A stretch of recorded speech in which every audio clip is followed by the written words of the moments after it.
So today let me show you a conversation from Simply Bitcoin with Jeff Booth, the author of The Price of Tomorrow and a monetary expert. He understands the problems we are having today are based on the monetary system we are having, and of course he sees Bitcoin as an alternative or a solution to all these problems. But without further ado, let's jump into this conversation. All assets in the world currently equal about $900 trillion. Underneath those assets is about $600 trillion of debt. If you include all of the liabilities and unfunded liabilities, but 600 trillion. So let me interrupt the first time, this needs some explanation. Our monetary system is a credit-based one. So this means that all the money there is and every little thing you can buy is based on debt. So in short, the debts and the assets of people are always equal. Because literally everything that is built on debt, which itself is a perversion of the term money. Let's continue.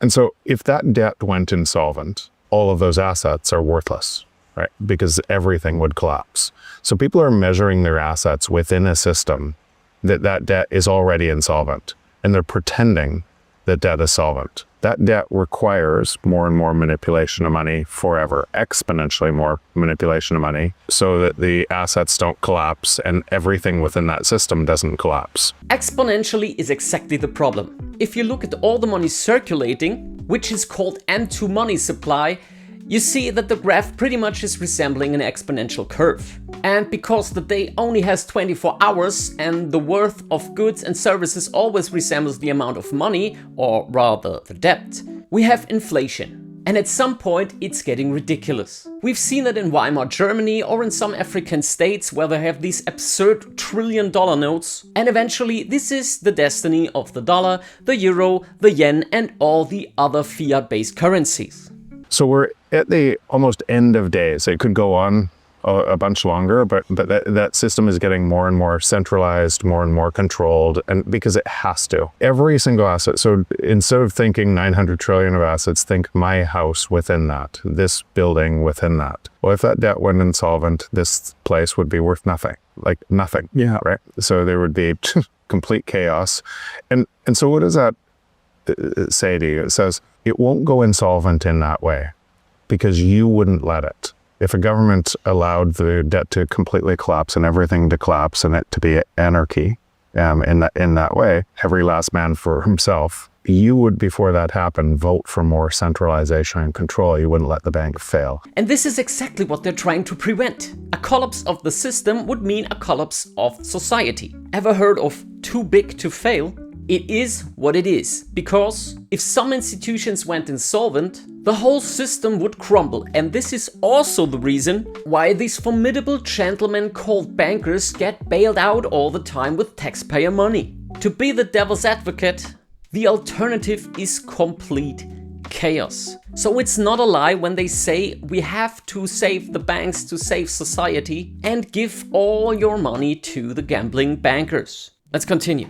So when I say it's going to collapse to zero, it won't collapse to zero. And instead, there will be liquidation, more and more manipulation of money. So from Bitcoin's perspective, if you just said you have an open, decentralized, secure protocol bounded by energy. Now he brings up Bitcoin with a bold claim. If people see that this can't go on for longer, they will look for an alternative. The prerequisite is that people understand the monetary system. And this is exactly what my channel is about. So please like and subscribe and let's continue. And that's my kind of 5 criteria on what this is. So that system bounded by energy, as long as it stays decentralized and secure, the only thing that would change this is if somehow Bitcoin broke and wasn't decentralized and secure. But that system bounded by energy will reprice all $900 trillion of assets. All. It's not, Bitcoin isn't within the system, it's outside the system, bounded by energy. There's a really important differentiation.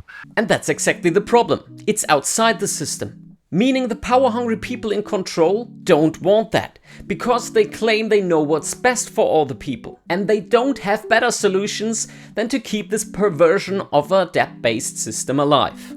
You know this, many Bitcoiners know this, but many Bitcoiners know it, and at the same time, they're pricing it as an asset within the system. Okay. So it's outside. If you hold it in self-custody, if it stays decentralized and secure, founded by energy, it is repricing that entire system over time. So what does that mean? So you take that 900 trillion today of purchasing power, not 900 trillion of paper money, of purchasing power, and you divide it by 21 million.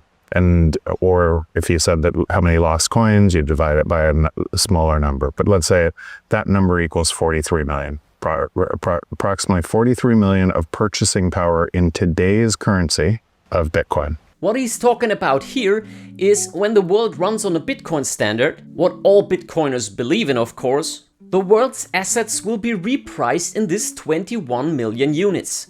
Meaning the purchasing power of one single Bitcoin, will resemble 43 million in today's dollars, which is absolutely insane. So an investment of $100,000 today will resemble $43 million of purchasing power in the new system. But what would happen from that system? From that system, you're living in the first global free market that has ever existed. And from that system, prices fall every year. Prices, as we automate, as AI moves faster and faster, as AI merges with robotics, as the free market adds more people to the free market and those ideas compete to provide us value, prices fall forever relative to that 43 million. So that 43 million gains more and more value forever. And that's exactly the point. Humanity should have learned from the catastrophe that an inflationary system is not the solution. And we need to go back to a stable and deflationary system like we had before 1971, before the gold standard got abolished. I'm leaving you a link to the whole conversation down in the notes. Let me know if you want more of this kind of content and see you in the next one. Bye!